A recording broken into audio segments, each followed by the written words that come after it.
দেখো বন্ধুরা কিভাবে আডি তৈরি করে গাছ তৈরি করবে।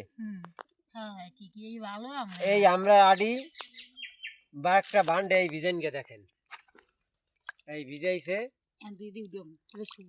ভিজাইয়া তারপর এই আস্তে আস্তে উঠাই আবার শুকাবে, শুকাইয়া তারপরে বিক্রি করা হবে। বিক্রি করলে পর বন্ধুরা তারপরে চারা হবে, এই সেই চারা আবার আনিয়া আমরা লাগাইয়া 8 মণ 10 মণ এক একটা গাছে 20 মণও হয়।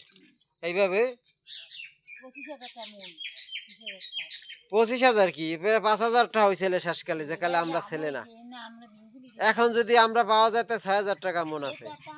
বন্ধুরা এইভাবেই আমরা গাছের উৎপত্তি হয়। কি প্রসেসিং কায়দায় কাজ করছে দেখো।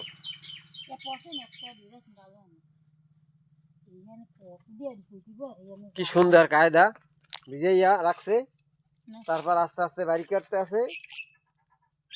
এই আটি কিনকে নেই মানুষে 40 টাকা শত, 50 টাকা শত নিয়ে আবার শুকাইয়া তারপরে চারা করে, চারা করিয়া সেই চারাই আমাদের দ্বারা আবার বিক্রি করে 40টা 50টা 30টা। এইভাবেই বন্ধুরা।